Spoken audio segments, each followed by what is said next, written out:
bienvenue dans l'heure des briques, votre émission qui décrypte l'actualité de façon très objective. Et tout de suite, les informations vérifiées de la semaine.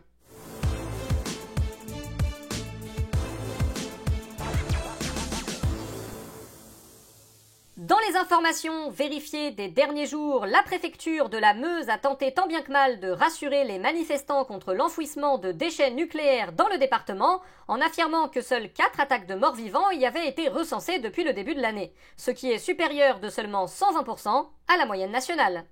Le nouveau Premier ministre est déjà dans la tourmente, confronté à un possible mensonge sur l'obtention d'un master en droit qu'il n'a jamais validé, contrairement à ses affirmations. Sébastien Lecornu a expliqué qu'il ne s'agissait pas d'un master de droit, mais d'un master de droite. L'Université des gens de droite, l'UGD, fondée en septembre 2025, a d'ailleurs affirmé le lui avoir officiellement remis. Interrogé sur les compétences validées par cette formation, M. Lecornu a expliqué qu'elle permettait d'apprendre la langue de bois et la baisse des impôts. L'actualité des derniers jours, c'est bien évidemment la condamnation de Nicolas Sarkozy, qui sera bientôt incarcéré. L'ancien président de la République a déclaré faire appel et a affirmé rester combatif dans l'attente de son second procès.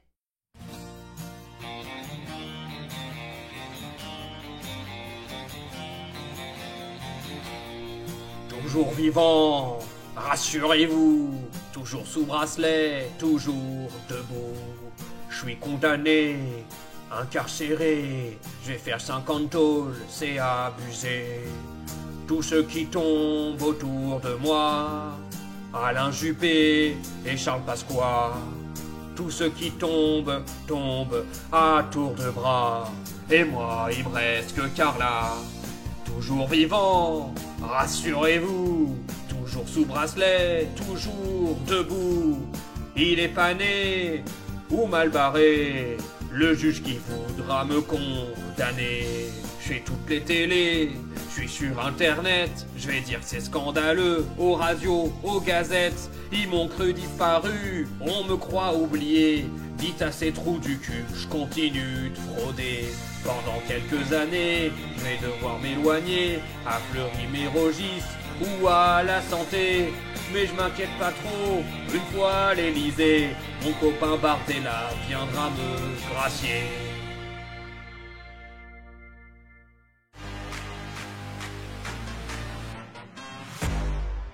Pour notre entretien d'actu, nous recevons encore une fois le Premier ministre Sébastien Lecornu. Sébastien Lecornu, bonjour. Bonjour. Sébastien Lecornu, vous avez été nommé depuis 3 semaines et vous n'avez toujours pas de gouvernement. Qu'attendez-vous exactement ?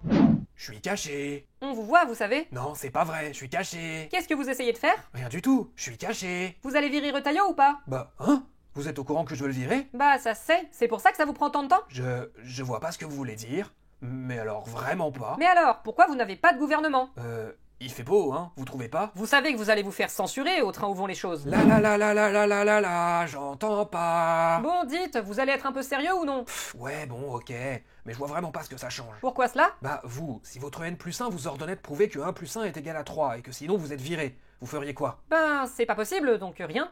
Ah, ok. Voilà, vous avez compris le problème. Donc votre stratégie, c'est de ne rien faire en attendant le plus longtemps possible en espérant vous faire oublier. Dans l'idée, oui, c'est ça. Et vous pensez que ça a des chances de marcher ? Parce que lors de votre dernière interview, vous avez balayé d'un revers de main toutes les revendications du Parti Socialiste. Bah ouais, pourquoi ? Fallait pas ?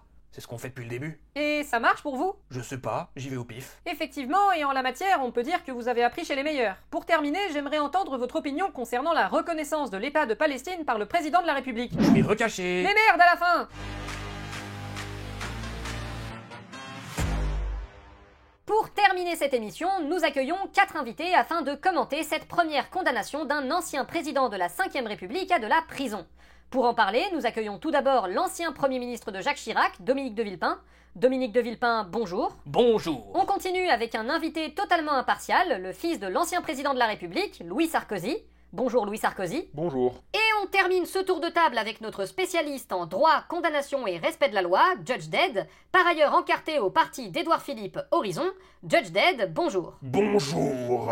Donc, la condamnation de Nicolas Sarkozy à de la prison ferme a suscité en France un grand nombre de réactions différentes. Louis Sarkozy, vous êtes particulièrement concerné par cette affaire en tant que fils du condamné. Quel est votre avis honnête et impartial ? Non, papa, il n'était pas dans le palais de Mouammar. Puis il a jamais été en Libye pour sa campagne. C'est pas lui qui a négocié avec Muammar. Papa l'est innocent. On l'entend très bien. Dominique de Villepin, quel est votre point de vue? Je ne commenterai pas le fond du dossier, et je comprends la souffrance qui est celle de la famille de Nicolas Sarkozy, que j'ai côtoyé au gouvernement. Alors il est possible que je sois légèrement content, et que je jubile de voir ce connard de voir Monsieur Sarkozy condamné. Mais cela ne me regarde pas, car ce qui est important, c'est le respect du principe de justice et de l'état de droit. Oui, enfin, on sait que Sarkozy, vous le portez pas dans votre cœur, donc ça doit quand même vous faire plaisir, sachant que vous avez échappé à une condamnation dans l'affaire Clearstream, alors que lui, non. Encore une fois, je ne donnerai pas mon avis sur le fond du dossier, pour ne pas dire le fond de l'affaire, et même s'il est possible que j'ai envoyé un texto à Nicolas pour lui dire que c'était bien fait pour sa gueule, et que j'espère qu'il va crever au fond d'un cachot puant, je comprends que cette condamnation interroge, mais je crois qu'il est important de s'en tenir au verdict des juges. Eh bien justement, demandons au juge. Judge Dead, que pensez-vous de cette condamnation? Le président Sarkozy s'est rendu coupable de violation de la sacro-sainte loi. À titre personnel, j'aurais éprouvé une grande satisfaction à le condamner à la peine capitale. Vous voulez dire la mort? Non, le bannissement à vie de sa personne. Mais le principe de l'état de droit doit être respecté en toutes circonstances. À mon grand regret. C'est pourquoi tous les individus qui ont envoyé des menaces de mort à mes collègues magistrats seront pourchassés, traqués et châtiés comme il se doit. Vous avez vu? Les juges sont des méchants qui veulent condamner mon papa. Ça me rend vraiment circonflexe. De quoi? Quoi, c'est pas ça qu'on dit? A priori non. Ah? Bon. Mais du coup, vous vouliez dire quoi exactement? Que papa l'est innocent. D'accord, mais il y a quand même un élément dont on ne parle pas assez. Nicolas Sarkozy est condamné pour avoir fait financer illégalement sa campagne de 2007 par un dictateur, mais en plus, il l'a fait en contrepartie de permettre le blanchiment d'un ponte du régime, pourtant responsable d'attentats meurtriers ayant fait des centaines de morts. Donc non seulement le financement libyen a permis à Sarkozy de tricher dans une élection qu'il a remportée, mais en plus, il a triché au bénéfice d'un meurtrier de masse. C'est aussi ce cynisme et cette inhumanité qui ont été condamnés, je crois. Je n'aurais pas dit mieux moi-même.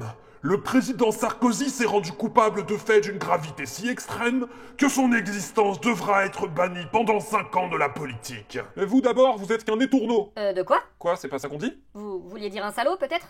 Ouais, voilà. T'es qu'un salaud. Va crever. Pardon, ces propos diffamatoires sont contraires à la sacro-sainte loi. Je décrète donc instamment que vous êtes banni de ce plateau. Que les témoins prennent acte. Désolé si j'ai mis un peu le dawa, c'était pas volontaire. Non, je crois pas que ce soit une grande perte, honnêtement. Nous vous souhaitons une soirée. À bientôt.